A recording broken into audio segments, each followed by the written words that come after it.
बिस्मिल्लाहिर्रहमानिर्रहीम। अस्सलाम वालेकुम। मैं हूं प्रोफेसर तारिक महमूद कादरी। हम नंबर थ्योरी पढ़ रहे हैं for the student of graduation, यानी एडीपी और बीएससी स्टूडेंट्स के लिए ये कोर्स मैंने डिज़ाइन किया। आज उसका लेक्चर नंबर 32 है। आज जो हम थ्योरम डिस्कस करने जा रहे हैं वो है कि if A is equal to B Q plus R then show that GCD of A B is equal to GCD of B R. तो आज के लेक्चर में हमने ये रिज़ल्ट प्रूव करना है। तो चलते हैं जी इसकी प्रूफ की तरफ।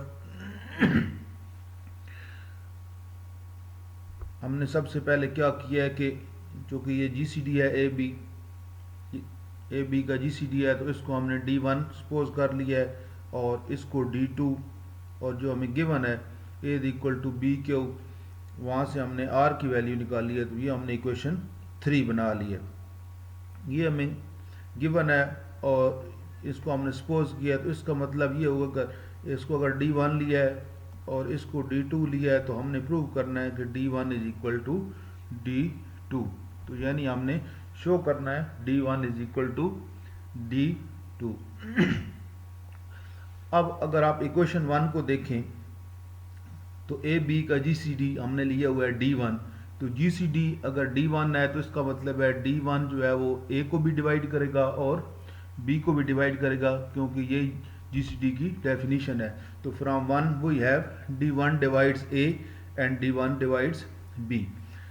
A1 को D1 जो है ए को भी डिवाइड करता है और बी को। तो आपको पता है कि जब भी कोई नंबर किसी मसलन x है वो a को अगर डिवाइड करता है तो x जो है a के हर मल्टीपल को डिवाइड करता है। ठीक है जी।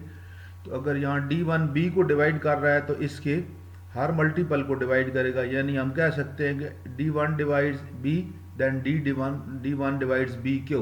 तो अगर इसके साथ बी क्यू लगा दें यानी मल्टीप्लाई करवा दें तो ये इसको भी डिवाइड करेगा। क्यों? क्योंकि b को डिवाइड करता है तो हर मल्टीपल को डिवाइड करेगा। और एक और थ्योरम हमने पढ़ रखा है कि अगर कोई भी नंबर है, लेट से d ले लें, d अगर x को डिवाइड करता है और dy को डिवाइड करता है तो इनके हर लीनियर कॉम्बिनेशन को डिवाइड करेगा, यानी इनके सम को भी डिवाइड करेगा, इनके डिफरेंस को भी डिवाइड करेगा। तो d डिवाइड करेगा x माइनस 1। तो यहाँ पे D1 a को डिवाइड करता है और D1 b को, तो इनके डिफरेंस को भी डिवाइड करेगा। और a माइनस बी के अगर 3 से देखें तो ये किसकी इक्वल है? r की इक्वल है। तो इसका मतलब है D1 जो है वो r को डिवाइड करेगा। अब यहाँ पे देखें ज़रा इंपॉर्टेंट चीज़ ये है कि अगर D1 b को भी डिवाइड कर रहा है और D1 r को भी डिवाइड कर रहा है, इसका मतलब है D1 इन दोनों का क्या है? कॉमन डिवाइजर है। क्योंकि दोनों को डिवाइड कर रहा है तो दोनों का क्या हो गया?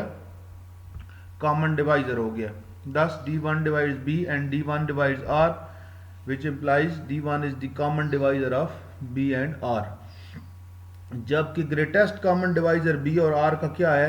ये 2 हमें बताती है, वो D2 है।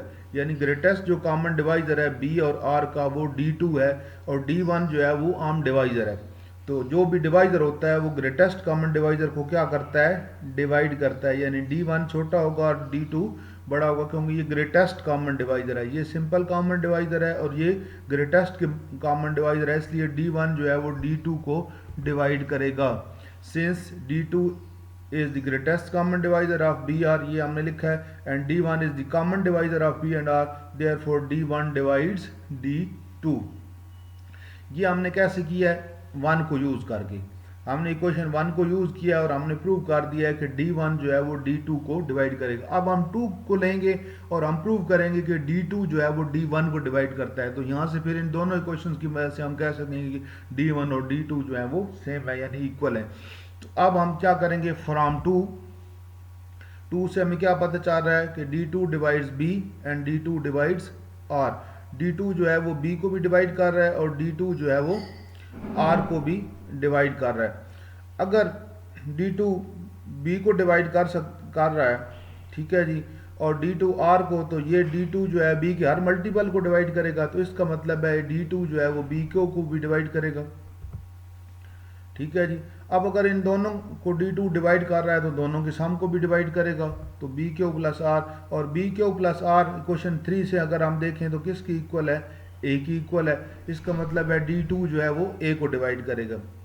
अब देखें D2 A को भी डिवाइड कर रहा है और B को भी डिवाइड कर रहा है, तो दोनों को अगर डिवाइड करता है तो इसका मतलब है दोनों को क्या है, कॉमन डिवाइजर है। तो हम लिखेंगे 10 D2 divides A and D2 divides B, which implies D2 is the common divisor of A and B। तो D2 क्या है, दोनों का क्या है जी, कॉमन डिवाइजर है। अब D2 दोनों का कॉमन डिवाइजर है A और B का, और D1 इनका दोनों का ग्रेटेस्ट कॉमन डिवाइजर है। इसका मतलब है जो कॉमन डिवाइजर है वो ग्रेटेस्ट कॉमन डिवाइजर को डिवाइड करवाएगा क्योंकि वो छोटा होता है। So which mean since D1 is equal to AB, यानी D1 is the greatest common divisor of A and B and D2 is common divisor of A and B, therefore D2 divides D1। तो अब हमने equation 4 में कहा था D1 divide D2, अब यहाँ हम कह रहे हैं D2 डिवाइड्स D1। इसका मतलब ये होगा कि ये दोनों आपस में क्या है, इक्वल हैं, और यही चीज़ हमने प्रूव करनी थी कि GCD of AB which is D1 is equal to GCD of BR which is D2। तो यही हमने प्रूव करना था, तो ये हमने इसको प्रूव कर दिया है। ठीक है जी। तो अगर आप इस चैनल पे नए हैं और फर्स्ट टाइम हमारा लेक्चर देख रहे हैं तो इस चैनल को ज़रूर सब्सक्राइब करें, साथ लगे बेल आइकन पे क्लिक करें, इन वीडियोस को ज़्यादा से ज़्यादा अपने दोस्तों के साथ शेयर करें ताकि बहुत सारे स्टूडेंट्स की हेल्प हो सके। तो आज के लेक्चर में इतना ही, मिलते हैं नेक्स्ट लेक्चर में अगले क्वेश्चन के साथ। अल्लाह हाफिज़।